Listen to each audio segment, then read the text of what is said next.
Buenos días. Bienvenidos a los del grupo Z. Informarles a los del grupo de chicos que se han incluido una parte del grupo Z que me ha tocado, que van a hacer clases hoy día con nosotros, una clase teórica. Para los del grupo regular del día martes, informarles que pues hoy estamos empezando la parte clínica de lo que se hace en la práctica. Hemos avanzado ya diuréticos y angina de pecho que no tiene un componente práctico. Este tema de hipertensión sí, y la próxima semana ya entran en sus horarios en la mañana del día martes y hacemos actividades. Para el grupo Z, esto es simplemente parte de la teoría del segundo parcial.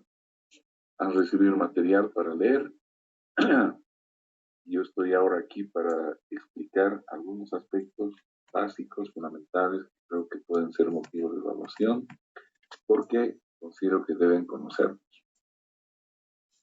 No sé si hay alguna pregunta, algo que quieran preguntar, saber antes de que pueda yo empezar a explicar algunas cosas. Algo que quieran que haga énfasis. Que ahorita. Creo que estás queriendo hablar, ¿no? Están ahorita con micrófono apagado. Los que quieren hablar, activan su micrófono y me preguntan. Doctor, yo no entendí muy bien en el apartado de diferencias entre los IECAS y los antagonistas de receptores de angiotensina 2, cuando habla sobre la bradifilina y su balance de lo bueno y lo malo, como al final entiendes qué decisión se suele tomar, o sea, cuál es más beneficioso. Ya no, pues el problema, sí. Hasta ahora nadie se pone de acuerdo en eso. Voy a hablar algunas cositas, no voy a hablar de la bradiquinina. La bradiquinina es una ventaja para los IECAS. De ahí que la mayor parte de los protocolos de tratamiento de hipertensión siempre te dicen que empieces por un IECA. Si el IECA es intolerado por el paciente, entonces recién vas a un ARA2, ¿no? Sin embargo, hay colegas que empiezan directamente con ARA2, independiente de si hay ventajas o no, porque son fármacos eficaces, funcionan, ¿no? O sea que cuando no hay indicaciones precisas, puedes empezar por cualquiera de los 4 grupos que consideramos la primera línea a nivel de atención primaria en salud. No se olviden que la materia está orientada a formar médicos generales. Ustedes deben saber trabajar a nivel de atención primaria. No estamos formando especialistas, cardiólogos, un oftalmólogo, un ginecólogo, un gastroenterólogo, todos deben saber manejar hipertensión arterial. Y para hacerlo hay 4 grupos de bastante buena seguridad y eficacia que estamos obligados a manejar. Y cualquiera de esos 4, cuando no hay indicaciones obligatorias, puedes utilizar en el orden que tú creas conveniente. Y eso depende de cuánta literatura has revisado, cuántos protocolos de manejo mundiales has revisado, que llaman guías o protocolos es lo mismo. De verdad, ahora están viendo ustedes, por ejemplo, con el COVID-19, ¿cuántos protocolos hay? Los italianos, los españoles, los americanos, los chinos, los rusos, los venianos, ¿no? O sea, hay los cruceños, los cochabaminos, cada quien tiene su protocolo. Pero en estas enfermedades crónicas, estudiadas, no como el COVID, hay protocolos pues establecidos hace tiempo. Son protocolos que todo el mundo maneja. O sea que tú tienes que revisarlos.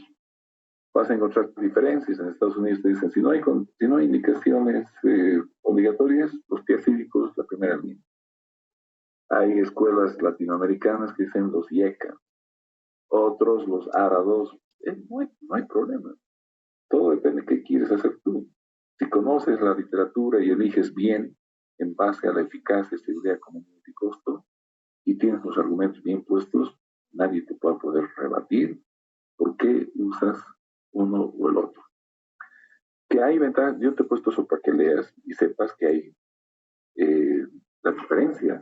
¿Cuál es la diferencia?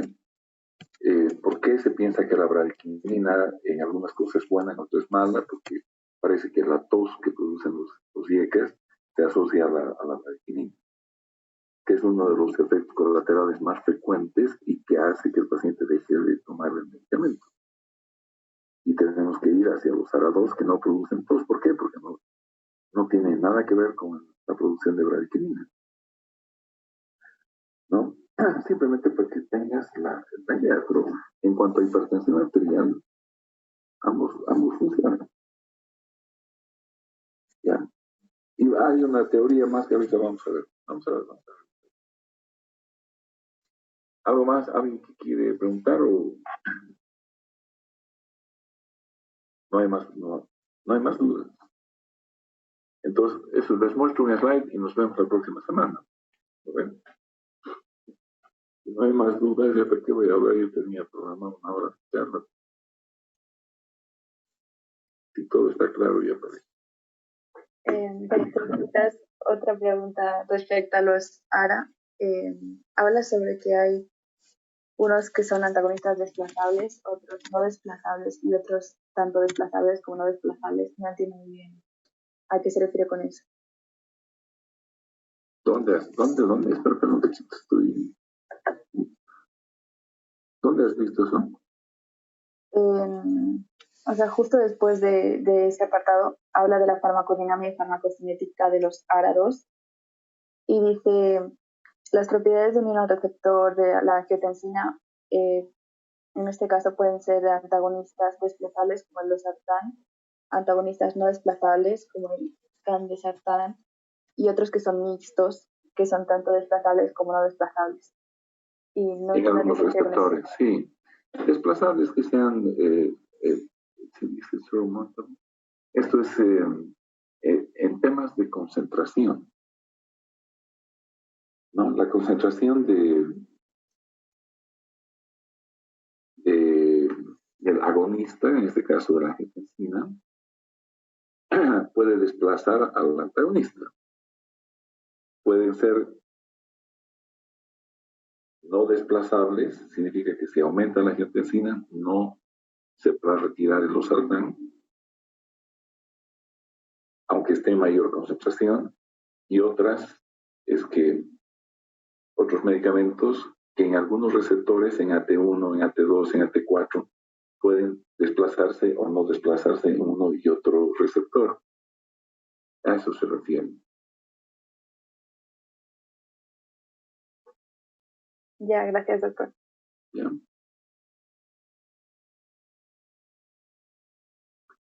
Ya. A ver, vamos a empezar entonces a hablar un poco de este tema.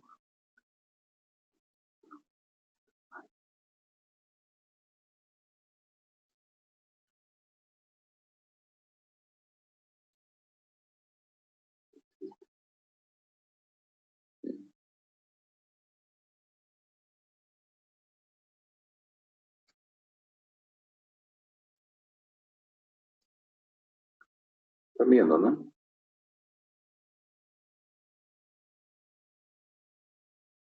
Sí, doctor. Ya.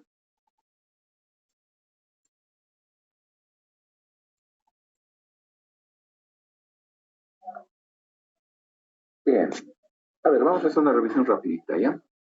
Voy a hacer énfasis en algunos aspectos clínicos de la hipertensión arterial asociados a las características de los grupos farmacológicos de primera línea. Segunda, tercera línea voy a mencionar algunas cosas, pero dar una pregunta de quizás, pero generalmente suelo preguntar la cosa utilitaria más que la cosa teórica. ¿Ya? Este es un panorama general de la hipertensión arterial. En esto quiero que ustedes vean lo siguiente. Apaguen sus micrófonos todos porque hay interferencia. Yo puedo hacerlo, pero Me quitan tiempo. Apaguen sus micrófonos, así vamos a ir mejor. La hipertensión, como ven ustedes en este gráfico, podemos dividirlo en agudas y en crónicas. Ustedes como médicos generales están obligados a manejar la hipertensión arterial idiopática. Esta hipertensión arterial idiopática que se presenta en 80 a 95% de los casos de hipertensión se ha vuelto una epidemia a nivel mundial, junto con trastornos metabólicos como la obesidad, las dislipidemias, la diabetes mellitus. Y la cantidad de especialistas no abarca, no cubre la demanda, por lo que se ha decidido que el médico que egresa de una facultad médico general debe saber manejar la hipertensión arterial primaria. La hipertensión arterial secundaria está entre 5 y 20% de incidencia. Generalmente obedece a algún trastorno anatómico o funcional metabólico en el paciente. Enfermedades endocrinas, enfermedades de las arterias renales, etc. Hay muchas causas. Por lo general, uno llega a esa conclusión de hipertensión arterial secundaria o porque es muy evidente la patología endocrinológica o la falla o el soplo a nivel de la arteria renal, o básicamente porque no responde al tratamiento. Tú has dado tratamiento durante un año a un paciente y su presión arterial no baja, pues vas a remitir a un especialista y él va a proceder con otro tipo de estudios para encontrar la causa y tratar. Sin significar que tú hayas hecho las cosas mal, porque si has usado los grupos farmacológicos que están indicados para estos pacientes, pues no hay ningún problema. Entonces hay la hipertensión arterial idiopática, que es la que interesa y la que vamos a hacer. Las hipertensiones arteriales agudas, ya, de acuerdo a la clasificación, la que nosotros manejamos normalmente en la materia es esta del JNC8, donde está la presión arterial normal, la elevada, normal elevada o en el borde, y la de grado 1 y grado 2. Hay otra clasificación que contempla el estadio 3, que normalmente es esta, la hipertensión arterial aguda. Nosotros hablamos de grado 1, grado 2, o estadio 1, estadio 2, y la crisis hipertensiva. La crisis hipertensiva que puede ser urgencia o emergencia. Emergencia cuando hay daño de órganos blancos. Cuando el paciente, ahí sí ya viene gente. Algún problema tiene Yaritza, no sé por qué. Entra, sale, pero no sé por qué. A ver.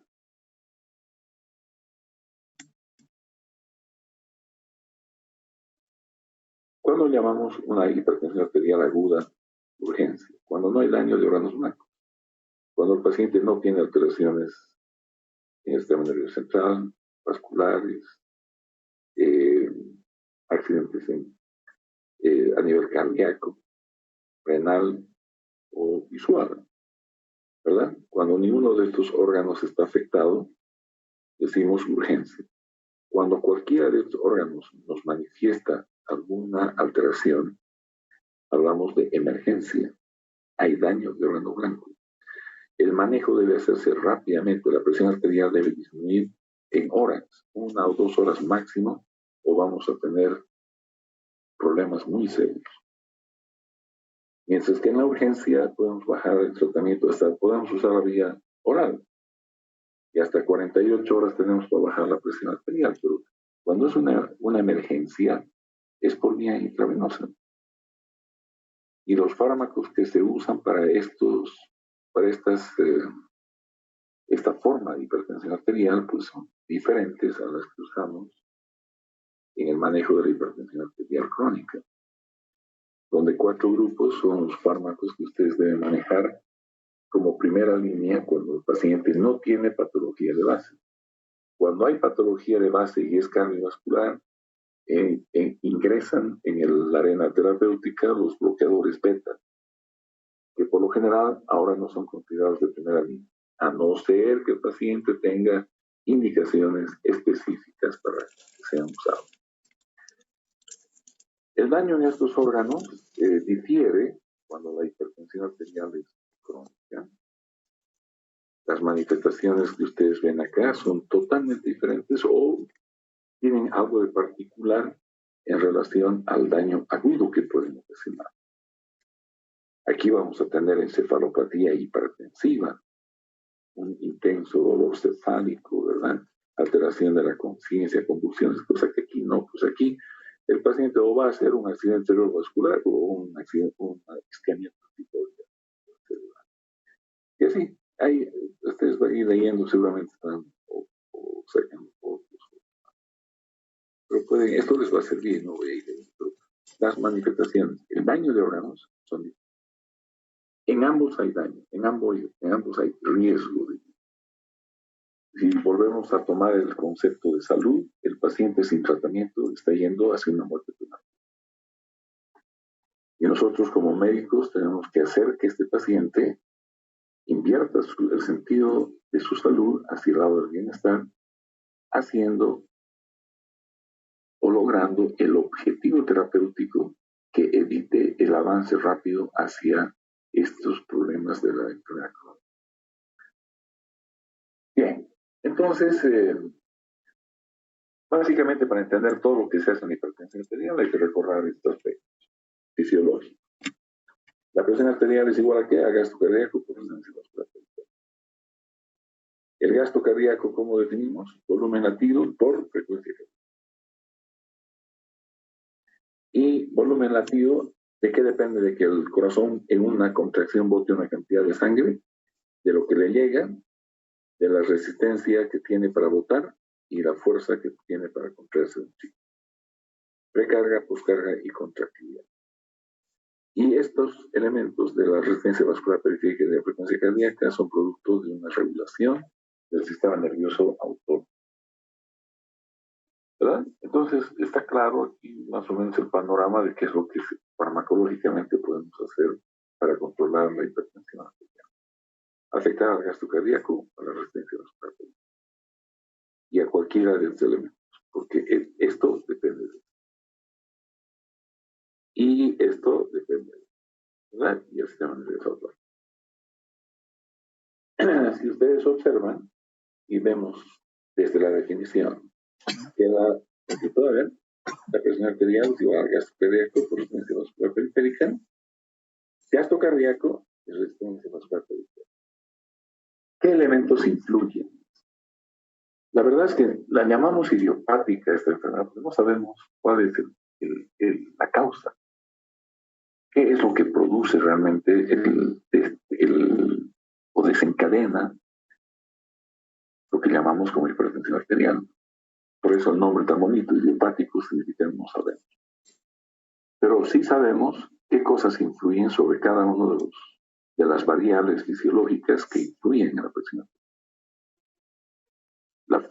La frecuencia cardíaca, el sistema nervioso simpático, parasimpático y las catecolaminas circulantes, ¿verdad? Y sus efectos. Aquí las catecolaminas suben la frecuencia, el sistema nervioso simpático sube, el parasimpático disminuye, el volumen latido, que depende de la contractilidad cardíaca, que depende del simpático y las catecolaminas, el retorno venoso, que depende de la cantidad de sangre y el tono venoso, la cantidad de sangre del funcionamiento renal y de la sed, la cantidad de agua que tomas y qué es lo que orinas, va a depender del volumen de sangre. El tono de los vasos del sistema nervioso autónomo de las catecolaminas, sobre todo el simpático. La resistencia vascular periférica de los mecanismos de regulación de la circulación, como la angiotensina 2, las catecolaminas, la inervación directa de los vasos como alfa 1 y alfa 2, beta 2, perdón, que esto hemos estudiado.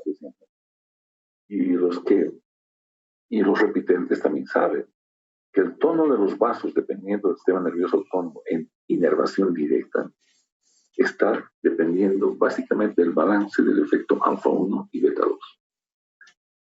No se olviden que el parasimpático no es una inervación directa.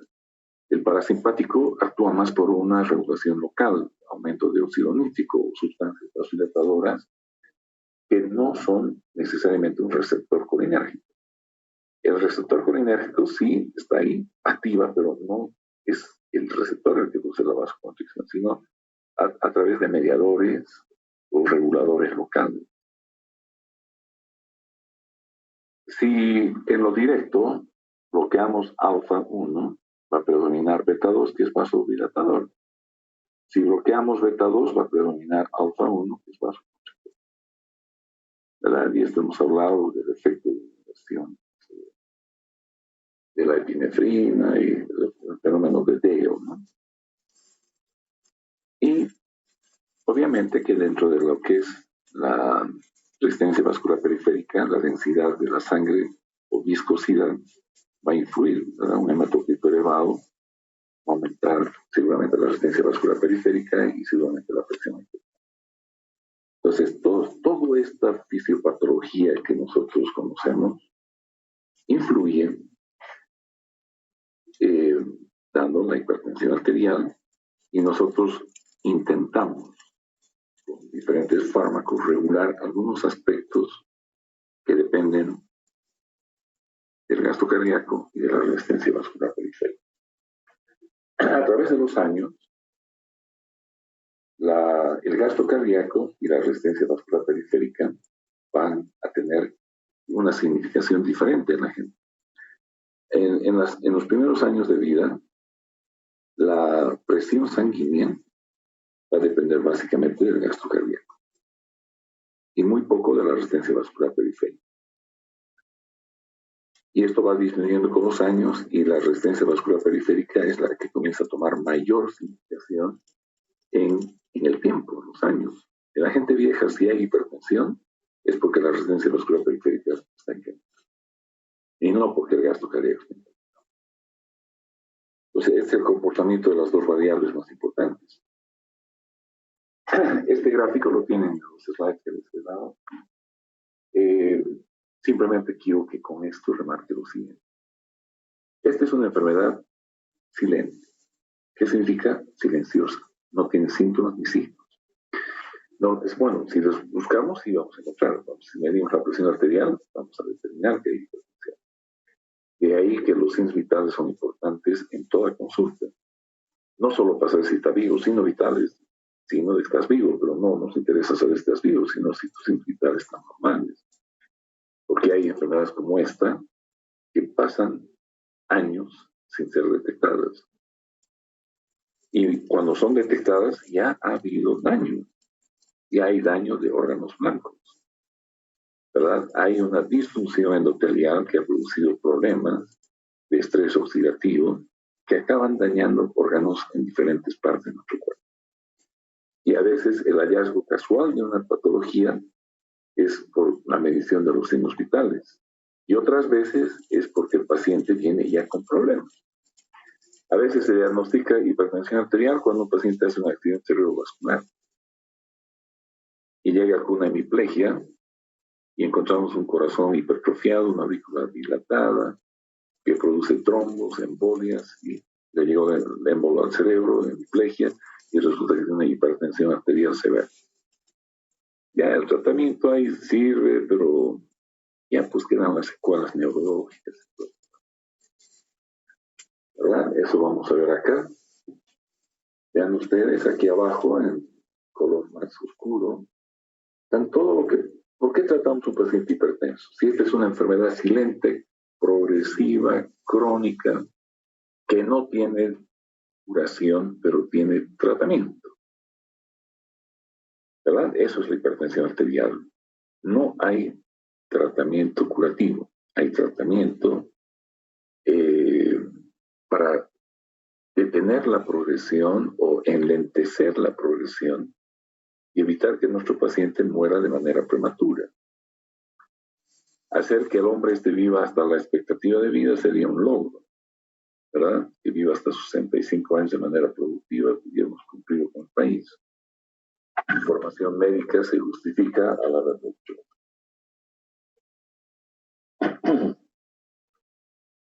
Entonces, vean ustedes, el aumento de la precarga, esto significa, de la postcarga, esto es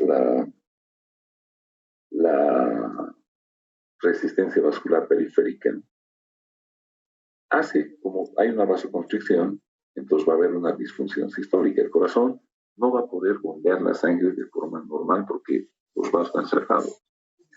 Va a llevar a una hipertrofia del ventrículo izquierdo. Esto a una disfunción diastólica. Entonces hay una disfunción sistólica y diastólica que nos puede llevar a la falla cardíaca. Cuando veamos insuficiencia cardíaca, van a ver ustedes que sigue habiendo gente que entra. Voy a hacer entrar estas.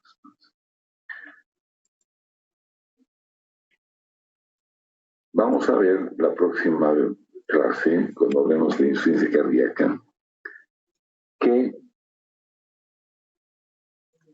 la clasificación actual que la escuela norteamericana ha adoptado de insuficiencia cardíaca, el estadio 1 es cuando no hay datos de insuficiencia cardíaca, pero tienes los factores precipitantes de insuficiencia cardíaca. Y una de ellas es la hipertensión arterial. Entonces, tratar una hipertensión arterial, estás tratando una insuficiencia cardíaca estadio 1 para evitar que progrese hacia un estadio 2 sintomático. Este es el camino que va a seguir tu paciente, seguramente. Si no lo tratas, va a ir a una insuficiencia cardíaca. Este aumento de la postcarga hace que el corazón necesite más oxígeno porque está hipertrofiado y necesita hacer más fuerza, que junto con un acelerado daño arterial y arteriosclerosis coronaria, que disminuye el aporte de oxígeno, te va a llevar a un infarto o a una angina de pecho. O sea, el de un paciente con angina de pecho o con infarto, pues lo primero que hay que pensar, no será hipertenso, porque los caminos, miren, son al infarto. Esa arteriosclerosis acelerada también puede ser cerebral, que junto con alguna hemorragia por la debilidad de los vasos que se produce, puede llevarnos a un accidente cerebrovascular.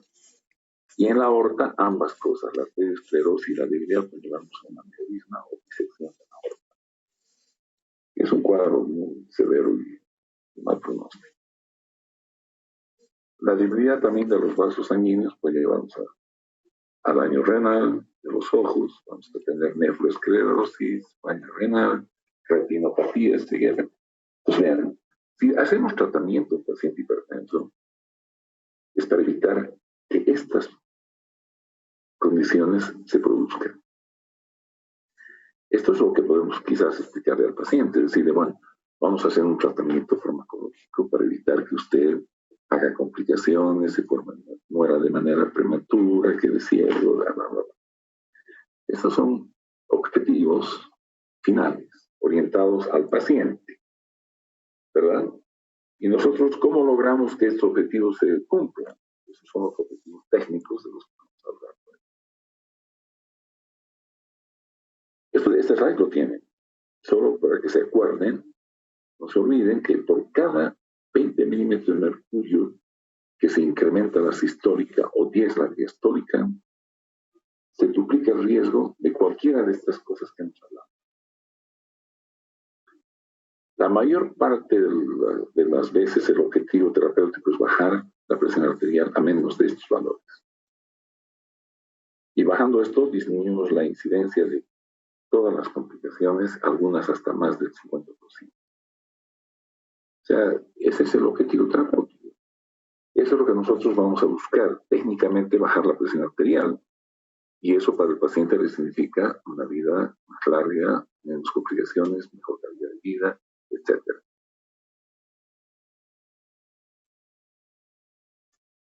Las estrategias terapéuticas, como es lógico, si entendemos la fisiología de la hipertensión arterial, es disminuir el gasto cardíaco y la resistencia vascular periférica.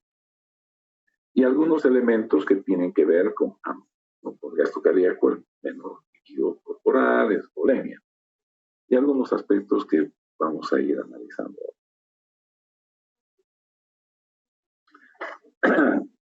Cuando ven un paciente hipertenso, primero el diagnóstico se hace midiendo la presión arterial en 2 tomas, mínimamente en 2 tomas. ¿Qué significa esto? Que vamos a tomar la presión arterial en 2 momentos diferentes, separados por lo menos por 5 días y en condiciones óptimas. Eso está ahí, tiene un slide que les digo cómo tiene que estar el paciente. Bueno, la cosa es que cuando tú determinas que tiene hipertensión arterial, tienes que determinar qué tipo y de qué grado estamos hablando. Si es idiopática, estamos hablando de la hipertensión arterial crónica. Si es idiopática o secundaria, ¿y en qué grado está? ¿Estadio 1, estadio 2 o es una crisis hipertensiva? Hay que ver si hay factores de riesgo cardiovascular que te van a obligar seguramente a tomar decisiones diagnósticas y terapéuticas. Hay que descartar las causas secundarias. Y desde un comienzo hay que determinar de esos órganos que sabemos que se lesionan. ¿Hay ya alguna lesión? Entonces no podemos empezar un tratamiento farmacológico alegremente. Vamos a tener que pedir al paciente que se haga un fondo de ojo con un oftalmólogo, y si saben hacerlo ustedes, pues sí, buscar la retinopatía hipertensiva, pues lo hacen. Pero eso es mejor dejarlo en manos de un oftalmólogo. Pides una placa de tórax, un electrocardiograma, un perfil renal, un hemograma, glicemia y lípidos. Y listo. Y electrolitos. Porque seguramente vas a usar diuréticos y te va a interesar saber cómo está el sodio, el potasio, el cloro, antes de que tú empieces a usar fármacos que alteren la concentración de estos electrolitos en el plasma. Y además no se puede hablar claramente con el paciente y hablar de pronóstico y hablar de por qué un medicamento sí y otro no, ¿verdad? Entonces, no se olviden que hay que determinar la extensión de daño orgánico. Las diferencias que han surgido en estos últimos 3 años en cuanto a manejo de hipertensión arterial se reflejan en el JNC7 versus el JNC8, 7 y 8. Vean, los objetivos del tratamiento en el anterior eran menos de 140-90 en pacientes de más o menos de 60 años que no tengan falla renal ni tampoco tengan diabetes. Esto ha cambiado. El JN8 que ha salido el año pasado ya no habla de una igualdad, sino reconocen a través de trabajos de investigación, de estudios clínicos, que el lograr este valor en gente vieja de más de 60 años es casi imposible.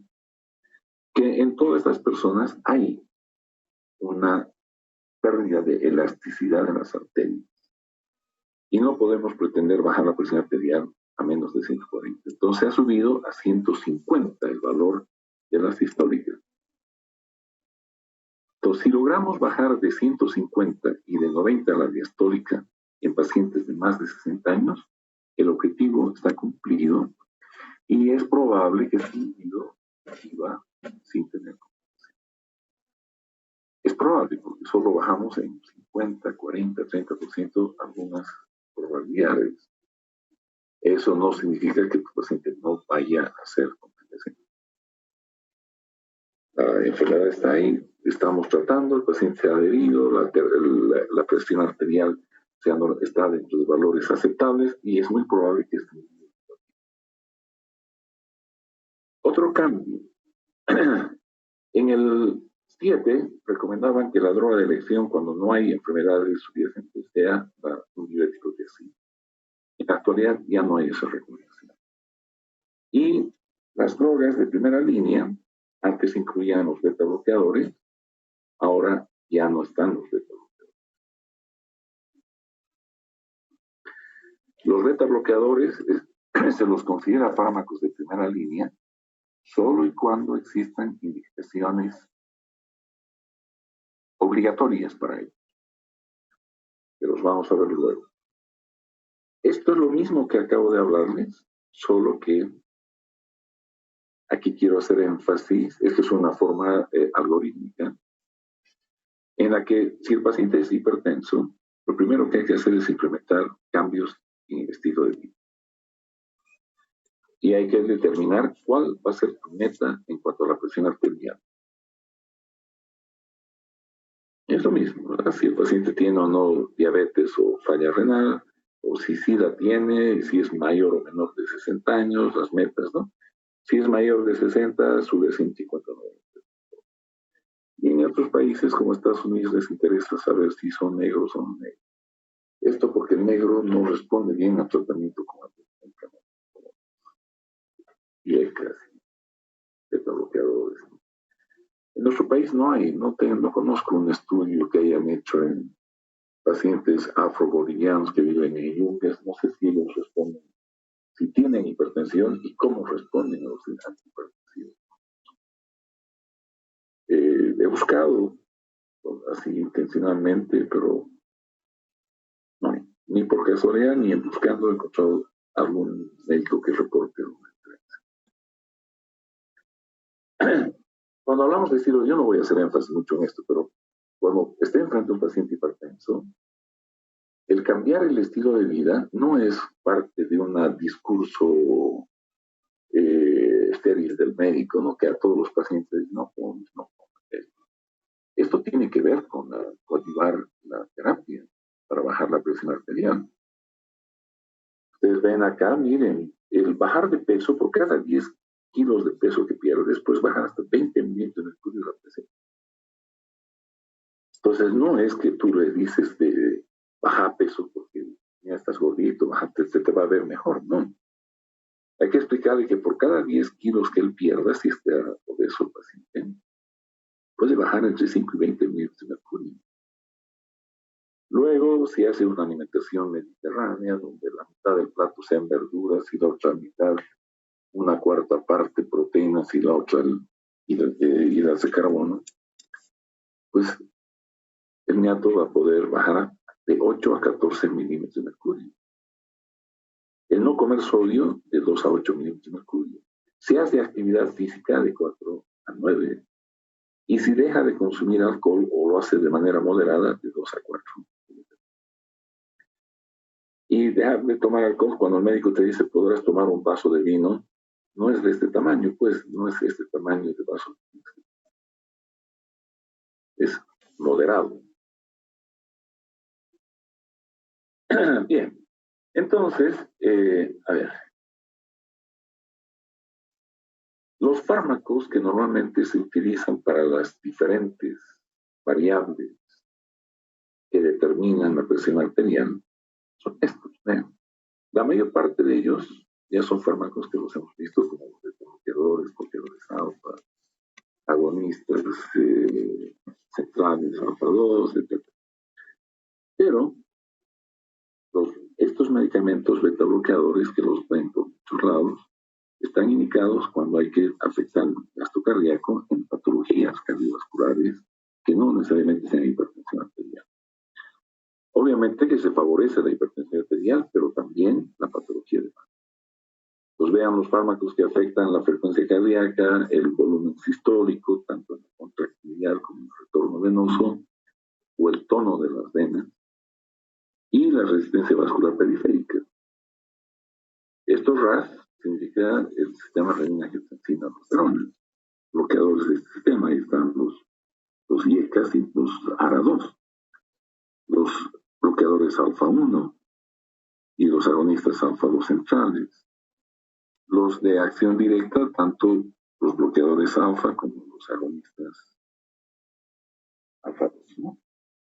Y los bloqueadores de los canales de calcio y los vasodilatadores directos. Entonces, este es el panorama en grande que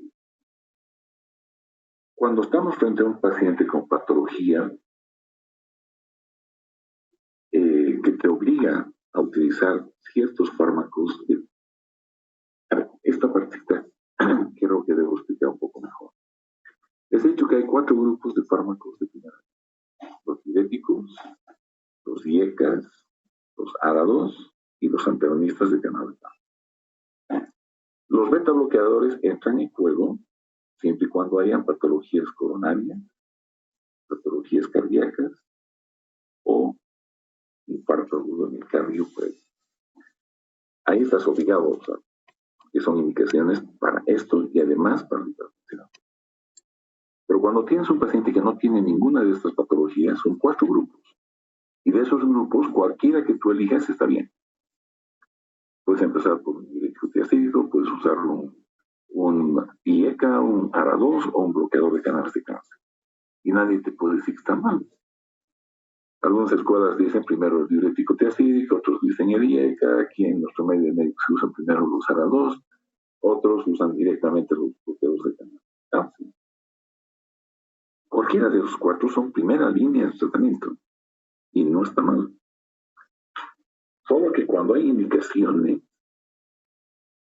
estas son indicaciones obligatorias. Entonces, si tienes un diabético, lo primero que debes usar, luego un IECA, luego un BRA o ARA2, ¿no? Y los demás. Entonces, el orden, hay un orden que más o menos te sugiere porque se ha visto que van mejor o son más eficaces y seguros cuando usas esta primera línea, la segunda, la tercera, cuarta. Es decir, el tratamiento es paso a paso, vas ascendiendo, vamos al algoritmo.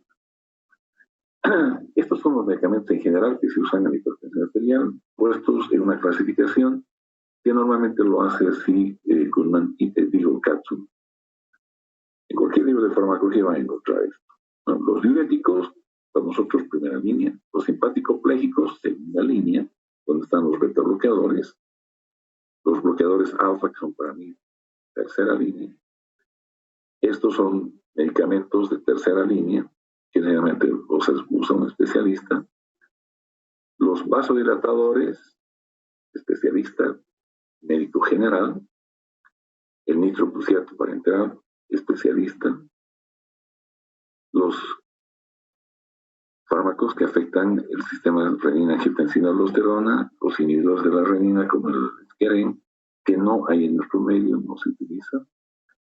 Los inhibidores o antagonistas de la angiotensina, primera línea, ya sean los que inhiben los inhibidores de la ECA o los bloqueadores de la angiotensina, el receptor de angiotensina. Esto tienen ustedes en sus slides. Y creo que amerita un aclaramiento, porque nadie pregunta, pero no sé si entienden realmente lo que dice el slide. Esto es fundamental. No pongan interés mucho en qué orden he puesto estos medicamentos. Lo que me interesa acá es que, primero, sepan que el tratamiento de la hipertensión arterial es de una modalidad paso a paso, escalón por escalón. De ahí se llama escalamiento. El primer paso, medidas higieno-dietéticas. Hasta que se hagan los exámenes, todas esas cosas, tú empiezas el tratamiento de reducción de peso, todo lo que he dicho. Algunos médicos antes sugerían empezar esto por unos meses. En la actualidad no. En la actualidad se prefiere solo unos días sin tratamiento farmacológico hasta que traigan todos los estudios y de ahí empezamos el tratamiento farmacológico. A que lo más antes posible empieces, mejor. Dentro de los 4 grupos de fármacos que he mencionado, 3 son de dosis progresiva y 1 es de dosificación fija. ¿Qué significa? Que desde que empiezas a usar un diurético como la hidroclorotiazida, lo vas a hacer en la misma dosis, no necesitas ir incrementando. Mientras que de los otros, sí, los IECA, los los ARA2 y los bloqueadores de canal de calcio, debes empezar con una dosis efectiva mínima. ¿Eso qué significa? Que tienes que ver si es tu medicamento personal, el enalapril, cuál es la dosis mínima diaria efectiva. Y empezar esto, y especialmente hay que darlo antes de dormir, porque normalmente el efecto adverso más común es la hipotensión arterial, los mareos, la pérdida de conciencia. Que se produzca esto cuando está el paciente en cama, ¿verdad? Si toma en la noche y esto va en la noche en su cama no se va a desmayar. Pero si lo tienes andando, manejando vehículo, trabajando, puedes ocasionarle accidentes laborales o puede costarle la vida. Y una vez que el paciente tolera la dosis mínima, se va subiendo cada 5 a 7 días hasta lograr la dosis recomendada. Si las medidas higienodietéticas y el primer fármaco que has utilizado después de 2 meses o 1 mes y medio a 2 meses de tratamiento, no has logrado tener la respuesta, es decir, el objetivo terapéutico no se ha cumplido, digamos, una presión arterial de menos de 140/90, entonces estás en conflicto. Tienes que o aumentar la dosis hasta la dosis máxima o agregar un segundo fármaco. Normalmente se mantiene la dosis terapéutica y se agrega un segundo fármaco, otra vez en dosificación progresiva del segundo fármaco. Otra vez tienes que esperar 2 meses y vas midiendo cada mes si quieres, dependiendo del paciente, de la patología del paciente. Y no lo vas a llamar cada semana, pues los efectos no se manifiestan. Tienes que esperar hasta 1 mes y medio, 2 meses para tener el real efecto hipotensor del fármaco. Entonces va subiendo hasta que después utilizas 3 medicamentos. Y si no hay respuesta, miren, ya han pasado de aquí, por ejemplo, 2, 4, 6 meses, tranquilamente. Y si no hay respuesta, recién lo remites a un especialista. La probabilidad es que este paciente tenga una hipertensión arterial secundaria que no has podido detectar tú, o que requiere otro tipo de fármacos, que requieren especialización, estar entrenado para utilizar vasodilatadores más potentes, porque estos son relativamente seguros y puede ser utilizado por un médico general o uno que se especializa en otra cosa, un oftalmólogo, un ginecólogo, un gastroenterólogo. No tienen por qué conocer el uso de estos medicamentos de especialidad. Nosotros, con manejar estos 4 grupos, hemos cumplido y estamos ayudando a tratar una epidemia mundial de un problema llamado hipertensión arterial. Entonces, en este gráfico están a este lado los fármacos de primera línea, los que antagonizan el sistema renina-angiotensina-aldosterona, tanto los IECAS como los ARA2, los diuréticos tiacídicos para la enfermedad crónica, los de ASA para la hipertensión aguda y los ahorradores de potasio para los pacientes con problemas electrolíticos de pérdida de potasio por el uso de tiacídicos a largo plazo o de ASA por un tiempo. Son generalmente asociaciones que se hacen para evitar la pérdida de potasio. Y los antagonistas del calcio, donde las hidropiridinas son las que más se usan, por su efecto periférico y no cardíaco. Las no hidropiridinas tienen más efecto cardíaco que periférico. Entonces nos interesa más producir vasodilatación que deprimir el corazón en su función. Luego, cuando hay indicaciones obligatorias, los beta-bloqueadores, ya sean beta-bloqueadores selectivos de segunda generación o de tercera generación que bloquean también receptores alfa-1 o estimulan la producción de óxido nítrico como el labetalol y otros que son más de uso de especialistas como la de acción central como la alfa-metil-dopa que se usa en mujeres embarazadas que hacen preeclampsia o eclampsia y los vasodilatados directos como la hidralazina y el nitroprusiato, la hidralazina por vía oral, el nitroprusiato por vía parenteral, que requieren cierto grado de especialización o de entrenamiento en su uso. ¿Verdad? Entonces, ahí está el panorama del tratamiento de la hipertensión arterial. Estos inhibidores de la ECA todos terminan con PRIO, ¿no? Hay que ver, en nuestro país tenemos como 8 o 9 productos de esta familia. El prototipo actualmente ya no es el captopril, se lo considera el enalapril como el que más se usa, el más antiguo del grupo que comparte las características parecidas. El captopril, que es el primer fármaco, se lo ha desechado un poco porque es el más tóxico, y el menos efectivo, que menos conveniencia para el paciente, toma más veces por día, tiene más problemas. No recuerdo si sigue habiendo en el país, parece que ya no ha hoy, pero si hay, van a comparar seguramente y van a ver que no es el mejor. Y los antagonistas, los ARA2, que son los que terminan con sartán, ¿no? Donde el prototipo es el losartán. Todos estos se administran por vía oral. Están totalmente contraindicados en el embarazo. Producen fetopatías, fetopáticos. No deben usarse en el embarazo. Y sus efectos se producen pues, en semanas, 4 semanas después casi de empezar el tratamiento. Estos actúan bloqueando los receptores de la angiotensina 2, ¿no? Que pueden ser el AT1 y el AT2 y hasta el AT4, pero el que básicamente nos interesa es el AT1 que produce la vasoconstricción, que después explicar, no más allá. Pero aquí viene pues el conflicto conceptual y de decisiones terapéuticas.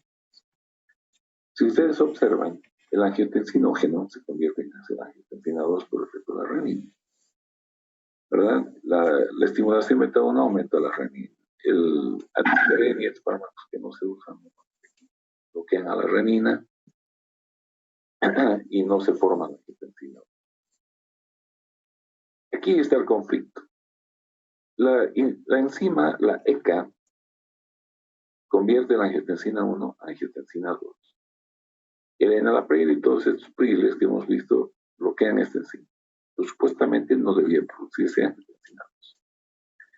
Pero se ha visto que hay una vía alterna, que es una quimasa que produce la conversión de angiotensina 1 a angiotensina 2. O sea, que no estamos bloqueando toda la producción de angiotensina 2. Va a haber angiotensina 2 que va a estimular los receptores, va a seguir produciendo vasoconstricción y afectando todo el sistema de renina y angiotensina 2. Entonces, hay gente que la combinación, por ejemplo, de un IECA y un bloqueador de los receptores era algo farmacológicamente irracional. ¿Para qué vas a bloquear este receptor si ya no hay angiotensina 2? Si estás inhibiendo la enzima, ya no se forma esta y no va a haber quien estimule el receptor. Entonces, ¿para qué unes, digamos, enalapril más losartán?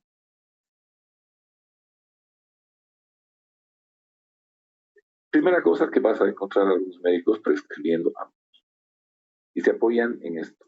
Dicen, aquí bloqueo a esta y lo que se produce todavía aquí un poquito lo bloqueo con losartán. Hay otros que dicen, mejor voy y bloqueo nomás todos los receptores y me vale si es esta o esta, pero si hay angiotensina 2, que no actúen los receptores y empiezo con los sartán o cualquiera.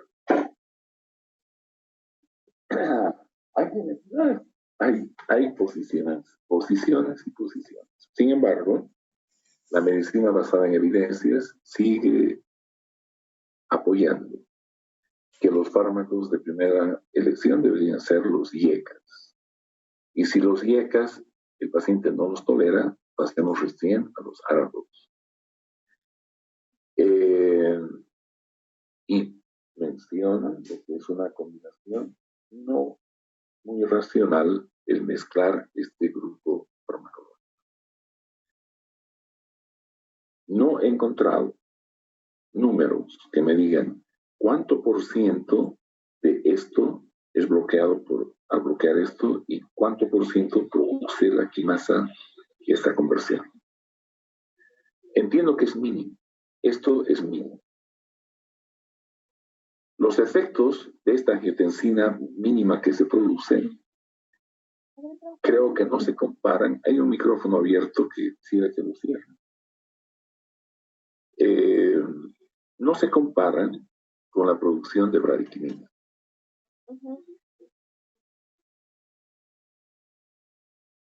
Cierrenlo el micrófono. Vean si sus micrófonos están cerrados, si no, ciérrenlos, pues, o voy a tener que hacerlo yo. Vean, aquí los IECAS tienen una ventaja. ¿Han visto ustedes las ventajas y desventajas de la bradiquinina? Estos bloqueadores de los receptores antagonistas no tienen nada que ver con la bradiquinina. Esto sí, la ECA tiene que ver con la producción de bradiquinina. Y la bradiquinina es un vasodilatador, es un fármaco regulador, muchos aspectos locales del sistema vascular. Y además, son las cosas buenas, entre las malas está que posiblemente era la que produce la tos. O sea que hay una serie de aspectos que todavía no han sido muy bien definidos. Sin embargo, que use losartán o enalapril, cualquiera de ellos, estoy usando como prototipo. Primero este o aquel primero, pues en la actualidad creo que no hay. Son grupos de primera línea. Lo que sí tenemos que estar seguros es que la angiotensina 2 tiene mucho que ver en la hipertensión arterial. Eso lo tienen ustedes. Yo quiero que lo aprendan. ¿Verdad? La angiotensina 2 tiene efectos a nivel de las suprarrenales, del riñón, del intestino, del sistema nervioso central, del sistema nervioso periférico, el músculo liso, el corazón. Y ven, en todos estos influyen reteniendo agua y aumentando el volumen o aumentando la resistencia periférica. Aspectos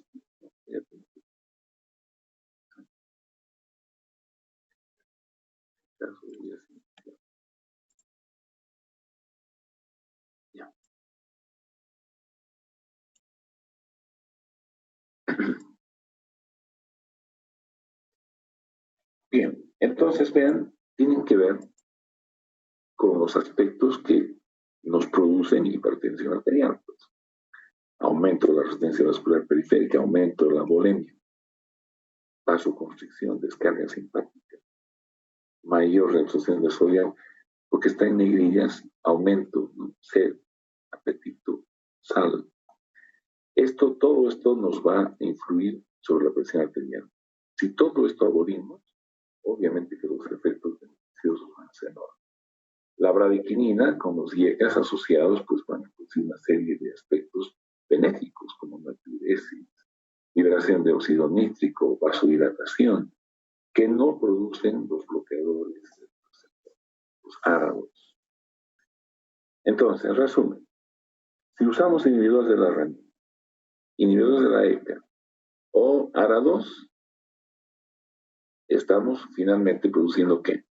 Disminución del tono simpático, aumento de la vasodilatación, disminución de la retención de agua y sodio y disminuimos la presión arterial.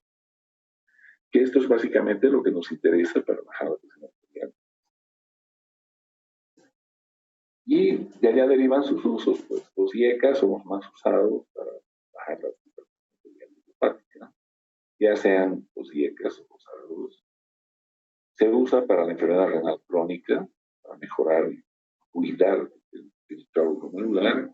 En los pacientes diabéticos igual, porque te va a mejorar, evitar la nefroesclerosis, el daño a nivel renal que produce la diabetes o la hipertensión. En el infarto agudo de miocardio, posinfarto, en la insuficiencia cardíaca, vamos a ver, son los fármacos de primera línea, los IECAS. Y los ARA2 cuando los IECAS no funcionan.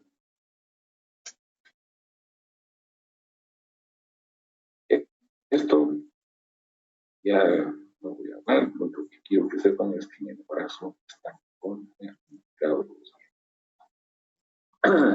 Se pueden utilizar en combinaciones con todos los fármacos que son de primera línea de protección.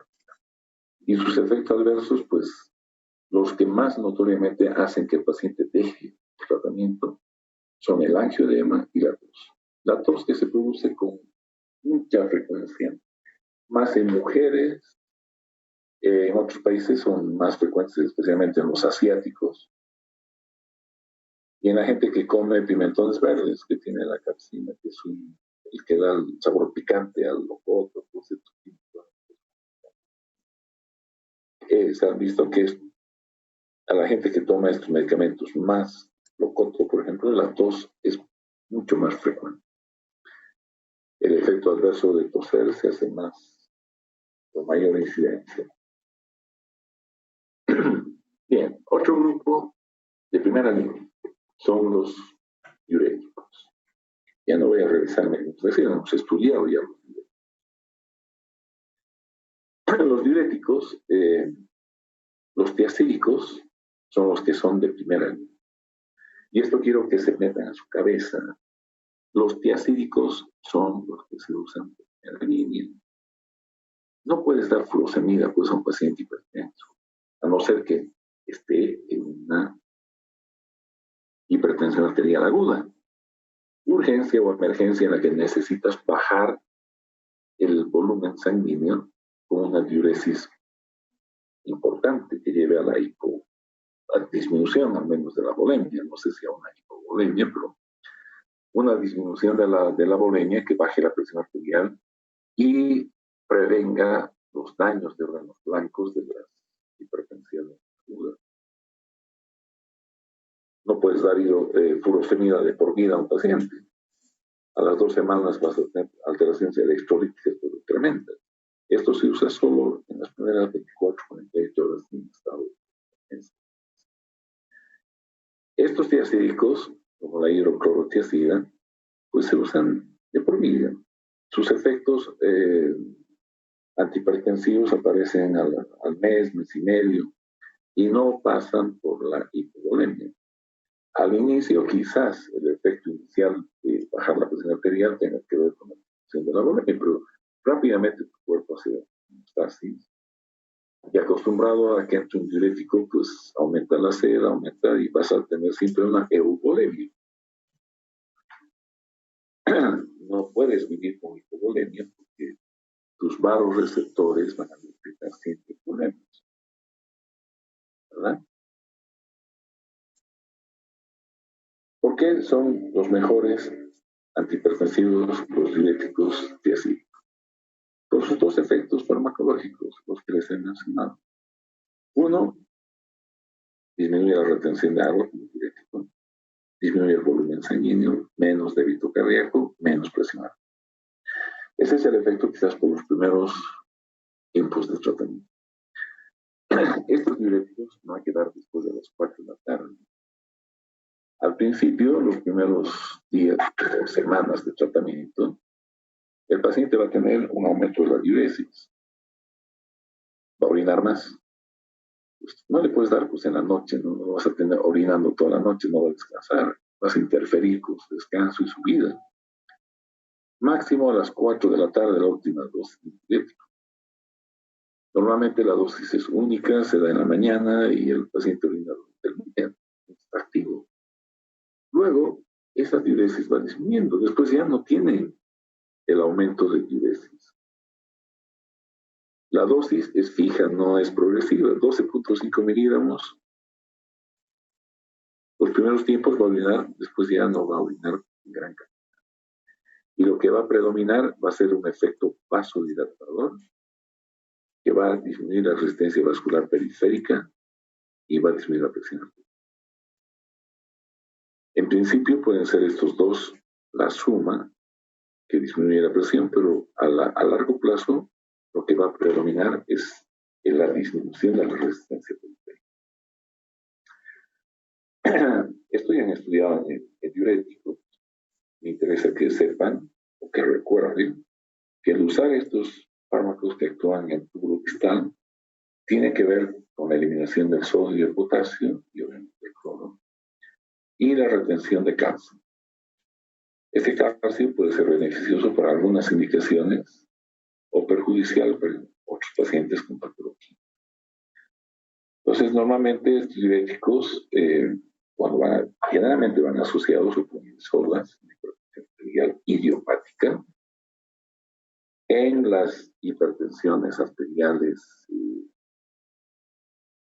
agudas de crisis hipertensiva, la furosemida, sobre todo para disminuir la volemia.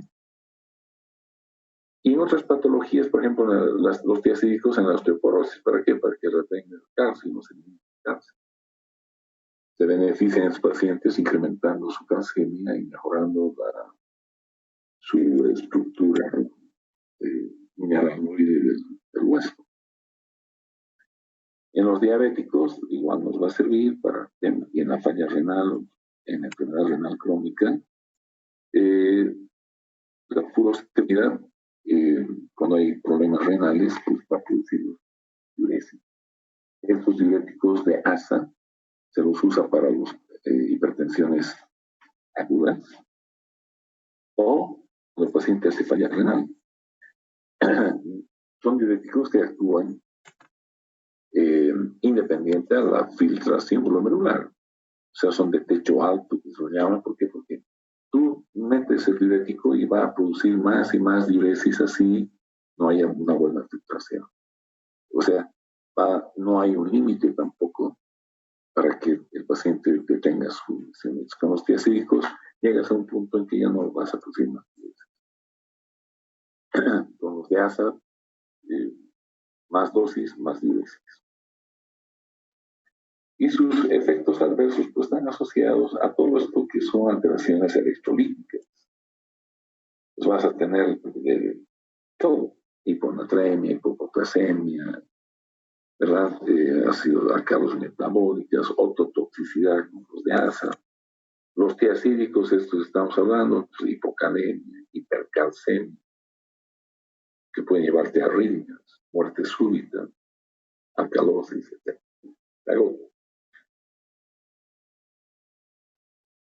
Se pueden asociar a otros antihipertensivos como los IECAS y ahorradores de potasio. Y sus contraindicaciones, los tiacídicos, cuando hay un hiperparatiroidismo primario, ¿no? Que va a producir problemas con el cáncer. Y el último grupo de los de primera línea están los bloqueadores de canales de calcio. Estos se los clasificaba en 3 grupos químicos. A ver qué creo que estos se clasificaban en las benzodiazepinas, el verapamido, ¿no? Que era más, tiene más, este actúa más a nivel cardíaco que en los vasos. Es poco selectivo. O sea, actúa tanto a nivel de los vasos como a nivel cardíaco. El diltiazem, que es un derivado de las difenilactilaminas, que tiene menos afinidad hacia lo cardíaco, más a los vasos, pero también afecta al corazón. Y luego están las hidropiridinas, que son más periféricas, es decir, actúan en los vasos, no en el corazón. O si lo hacen tan mínimamente que no es una contraindicación los problemas cardiovasculares. Estas son las dihidropiridinas. En la actualidad se clasifican dihidropiridinas y las no dihidropiridinas son los otros dos grupos. ¿Cuáles usamos? Los más usados son los que son selectivos al sistema vascular periférico, los que nos van a producir vasodilatación, bloqueo de los canales LD a nivel de vasos. Ahí tenemos el nifedipino, el nicardipino, amlodipino, nimodipino, etc. Todos ellos van a producir vasodilatación. Mientras que los otros, las no dihidropiridinas, más efecto cardíaco. Y ese efecto cardíaco se va a manifestar produciendo pues inotropismo negativo, depresión del automatismo, de la conducción, etc. Y en los vasos lo que vamos a hacer es producir dilatación. Las dihidropiridinas van a producir dilatación tanto en las arteriolas como en las arterias. O sea, en los vasos venosos no tienen mucho efecto. Más actúan sobre los vasos de resistencia, que son las arterias. Los de capacitancia son las venas. Entonces, cuando hablamos de bloqueadores de canales de calcio, estamos hablando de vasos de resistencia, arterias y arteriolas que van a producirse vasodilatación. Ahí está. Bloquean los canales L, tipo L, y lo que vas a tener es vasodilatación, tanto en varones como en mujeres embarazadas. Y las no dihidropiridinas, estas afectan el corazón, disminuyen la contractilidad, la frecuencia cardíaca y la conductividad intracardíaca. Van a ver esto, no, este año no se va a llevar antiarrítmicos, ha sido eliminado nos han pedido que optimicemos el contenido de la materia y algunos temas no se van a llevar, antiarrítmicos no se van. Las indicaciones de estos fármacos. Normalmente los bloqueadores de los canales de calcio, todos se pueden utilizar en la diabetes y la falla renal. En la hipertensión arterial, los dipinos. Cualquier dipino, como la amlodipina, etcétera, nos van a permitir controlar la hipertensión arterial, ya sea como fármaco único o con combinación. En las urgencias hipertensivas, también la amlodipina puede ser. Y en problemas cardiovasculares, todos pueden ser, ¿no? La nifedipina se usa en mujeres con preeclampsia. Entonces ya estamos viendo algunos que, ¿no? En mujeres hipertensas embarazadas, la betalol. Ahora estamos hablando de la nifedipina y la alfa-metildopa, que son los fármacos que normalmente el ginecólogo o el especialista va a utilizar en mujer embarazada. Si ustedes quieren probar, bueno, la betalol no hay en el país, tendrías que elegir entre alfa-metildopa o metildopa, que se llama aquí, y nifedipina. Los efectos adversos son simplemente una extensión del bloqueo de calcio. El paciente pues va a tener, dependiendo si lo que estás usando es un dipino o un no dipino, es decir, las dihidropiridinas o es una no dipina. Aquí vas a tener efectos sobre todo vasculares, periféricos y con los no dihidropiridínicos nivel cardíaco. ¿No? Está contraindicado si el paciente te ha hecho un infarto, está en un infarto agudo, está hipotenso, en shock o tiene hipersensibilidad.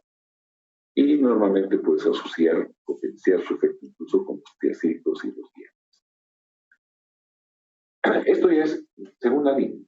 Cuando tienes pacientes que tienen problemas cardíacos, como infarto cardíaco, angina, insuficiencia cardíaca, arritmias, en las que no solo vas a tratar al paciente de hipertensión, sino de algún otro problema cardiovascular. Allá puedes usar los de segunda generación, como los beta selectivos, o los de tercera generación, en las que está asociado, además, un bloqueo alfa o la producción de óxido nítrico, que va a mejorar, obviamente, el problema de hipertensión por dos vías, a través del beta 1 y a través de alfa 1, reduciendo la precarga o la contractilidad y el gasto cardíaco, como lo hace, ¿no? Yo les he dado en material que bloqueadores de beta una lista de 9 mecanismos por los cuales pueden mejorar la hipertensión. Este slide no debería verlo. Este slide lo tienen ustedes. ¿Y qué es lo que hacen los antiadrenérgicos beta 1? Pues aquí está lo que hacen, ¿no? Y aquí está el resumen de lo que hacen los beta bloqueadores. Esto tiene que aprender, ahí están como 9 cosas que producen, y esto está en los slides que les he pasado. Los bloqueadores selectivos, como de segunda generación, solo disminuyen el gasto cardíaco. Y los no selectivos de tercera generación, como el labetalol y el carvedilol, disminuyen tanto el gasto cardíaco como la resistencia vascular periférica. Y estos disminuyen la renina, la angiotensina 2 y la aldosterona, con sus efectos sobre la angiotensina, sobre la vasoconstricción y sobre la retención de líquido. Entonces, para terminar, otra vez, este tema de los beta-bloqueadores, no se olviden que solo se usan cuando hay dolencias concomitantes, enfermedades subyacentes a la enfermedad hipertensiva.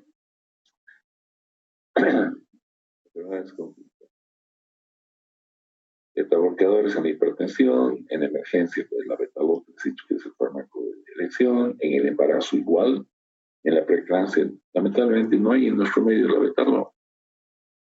En algunas arritmias, en el infarto de miocardio cardíaca, donde esto se convierte en indicaciones que te obligan a usar cuando están asociadas a la hipertensión. Sus efectos ya los hemos conocido, no voy a hablar más de esto, ustedes deben recordar cuáles son los efectos adversos, el síndrome de supresión brusca, la toxicidad por estos medicamentos, las contraindicaciones, que básicamente ya hemos repetido no sé cuántas veces. Y aquí lo bueno quizás es que estos beta-bloqueadores usados como diuréticos y vasodilatadores pueden potenciarse, ¿no? El carvedilol se potencia con los IECAs y los árabes. Entonces, en algunos pacientes se puede combinar esto y va muy bien. Y la tercera línea, que es aquí entra la metildopa, que es la que me interesa que sepan, de acción central, que se usa en mujeres embarazadas, y vasodilatadores directos como la hidralazina, que se usa en negros, que en la raza negra, y el nitroprusiato en las emergencias hipertensivas por vía intravenosa. ¿Verdad? Aquí estamos. Las indicaciones puntuales de esto es la clonidina, que no hay en nuestro país, la hipertensión arterial, en la que vamos a utilizar. Los especialistas pueden usar algunos de estos fármacos. En las crisis hipertensivas, el nitroprusiato, la metildopa, que les he dicho que es para el embarazo. O sea, ya hemos mencionado 3 fármacos que se pueden usar en el embarazo, ¿verdad? Seguramente van a otras preguntas de ese tipo en los exámenes. Y las contraindicaciones de estos son específicas. Esto no voy a preguntar, pero deberían conocer algunas de las cositas de efectos adversos y las contraindicaciones que hay para los nitratos, por ejemplo, la enfermedad pulmonar obstructiva, que la hidralazina, el infarto. No puedes usar estos fármacos. Y volvemos al primer gráfico, al primer slide que les he mostrado. Lo que pretendo es que ustedes tengan herramientas para que en la práctica ejerciten el tratamiento de la hipertensión arterial intrahepática, clasificándola y usando fármacos de primera. De cada uno de estos grupos, ustedes deben tener un medicamento personal, que es elección de ustedes. No soy yo quien les va a decir qué bloqueador de receptores de angiotensina van a usar o qué IECA, qué así. Tienen el Infomer, que es la base de datos de medicamentos nacionales en sus teléfonos, escogen de esos de acuerdo a la eficacia, seguridad, conveniencia y costo, el mejor, y lo incluyen en su vademecum personal. Bien, entonces, mientras van preparándose para preguntarme algunas dudas, quiero que vayan encendiendo sus cámaras para que yo ponga una fotografía de los asistentes, al menos de los que quedan despiertos. y vamos a ver quiénes se han ido, quiénes se han dormido o quiénes no han dormido. Vayan prendiendo, por favor, sus cámaras. Eso es. Quiero verlos.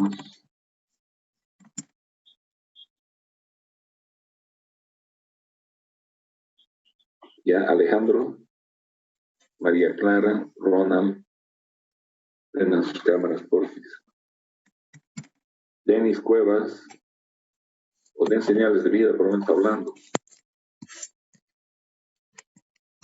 De mucha Sí, gente. doctor. ¿Estás, Denis? Sí, doctor. Ronald, o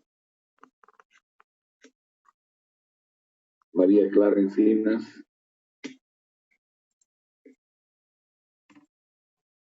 Bueno, a ver, preguntas. ¿Qué quisieran que explique algo más? ¿Alguna cosa que no hayan entendido?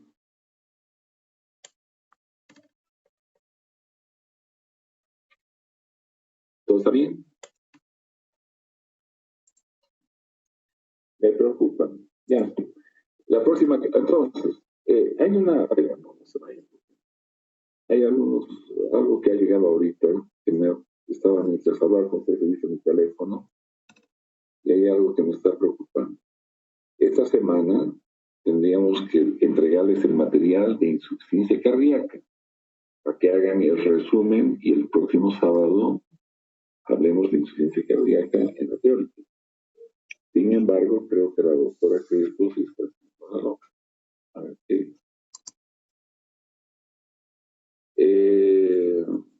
Oscar Crespo hace recuerdo hoy día en la mañana que la doctora Crespo debe entregar los objetivos y los slides de insuficiencia cardíaca.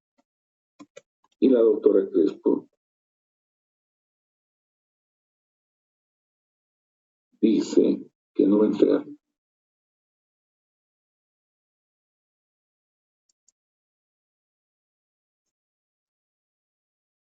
Y ella dice que no es adecuado para los estudiantes acelerar tanto en las clases virtuales como estamos corriendo demasiado. En todo caso, el lunes o mañana enviaré el tema. O sea, no lo tiene hecho, lo va a preparar. Ya. Es posible que les mande si hay algún cambio, les voy a avisar pues, por Telegram. Ya. Y podemos quizás ralentizar el avance y hacerlo más lento si quieren los demás docentes. Nos vamos a ir dando un poco de tiempo de masticar un poco mejor. Podemos hacer 2 semanas de hipertensión arterial y aprender más de la hipertensión. Pero vamos a ver. ¿Hay alguna pregunta, chicos? ¿Algo que quieran preguntar?